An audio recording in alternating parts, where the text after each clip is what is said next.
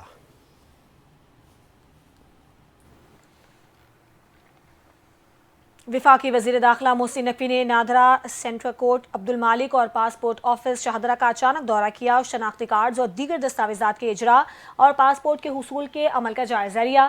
دورے کے دوران نادرہ سینٹرل کورٹ عبدالمالک تزئین و آرائش کی وجہ سے بند پایا گیا۔ شہریوں نے طویل قطاروں اور ہیلپ لائن پر مناسب رہنمائی نہ ملنے کی شکایات بھی کی۔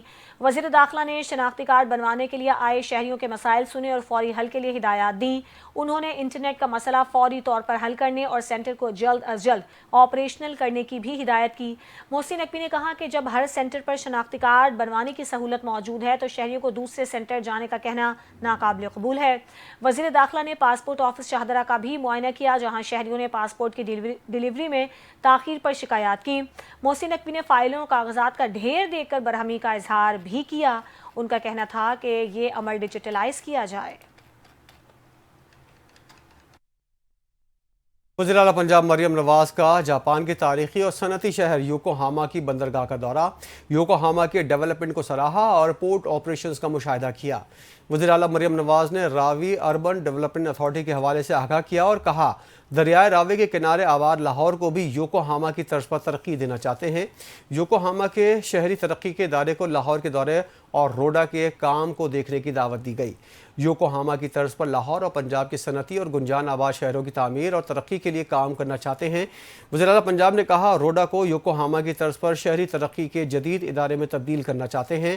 یوکوہاما کی ٹیم نے لاہور کے دورے کی دعوت قبول کر لی۔ عدالتی پابندی کے باوجود کے ایم سی محکمہ ایڈورٹائزمنٹ نے پبلک پراپرٹی خاص طور پر پیڈسٹرین برجز کو کمائی کا ذریعہ بنا لیا۔ عدالت fly overs, bridges, electric pole اور فٹ پاتھ سمیت تمام پبلک پراپرٹی کو تجارتی مقاصد کے لیے استعمال کرنے کو غیر قانونی قرار دے چکی ہے۔ اسی پر بات کریں گے نمائندہ N T N news Karachi Umar Durrani سے۔ جی عمر۔ ہاں جی بالکل، تباہال اور ٹوٹ پھوٹ کے شکار پیڈسٹرین برجز کی مرمت اور تحرین و آرائش کے نام پر محدود وقت کے لیے ایڈورٹائزمنٹ کی اجازت ناموں پر کا اجرا کرنا قانونی حیثیت پر سوالات کھڑے کر رہا ہے۔ محکمہ چارج پارکنگ کا ملازمت افسران کو بائی پاس کر کے محکمہ ایڈورٹائزمنٹ کا کرتا دھرتا بھی بنایا جا رہا ہے۔ کے ایم سی محکمہ ایڈورٹائزمنٹ کے قریبی ذرائع کے مطابق پیڈسٹرین برجز پر محدود مدت کے لیے تشہیری پینل نصب کرنے کے لیے اجازت دی جاتی ہے، جس کے عوض معمولی ریونیو سرکاری خزانے میں جمع بھی کرایا جاتا ہے۔ تاہم مدت ختم ہونے کے بعد بھی یہ پینل نہ صرف طویل عرصے تک نصب رہتے ہیں بلکہ ان پر اشتہاری اسکرینیں بھی لگائی جاتی ہیں۔ ذرائع کے مطابق آؤٹ ڈور ایڈورٹائزمنٹ کی نمائندہ تنظیم سندھ آؤٹ ڈور ایڈورٹائزر ایسوسی ایشن عدالتی پابندی کے باوجود پبلک پراپرٹی کو ایڈورٹائزمنٹ کے لیے استعمال کرنے پر عدالت سے بھی رجوع کر چکی ہے۔ واضح رہے کہ عدالت نے flyovers, bridges, pedestrian bridges, electric pole اور فٹ پاتھ سمیت تمام پبلک پراپرٹی کو تجارتی مقاصد کے لیے استعمال کرنے کو غیر قانونی قرار دے دیا ہے۔ تاہم ذرائع کے مطابق کے ایم سی عدالتی احکامات کے بعد کونسل کی ایک قرارداد منظور کی ہے جس میں روشنی میں پبلک پراپرٹی کو ایڈورٹائزمنٹ کے لیے استعمال نہیں کیا جا سکتا۔ جی عمر دورانی، آپ کا شکریہ۔ بلیٹن سے فی الحال اتنا ہی۔ مزید خبروں اور اپڈیٹس کے لیے دیکھتے رہیے NTN نیوز۔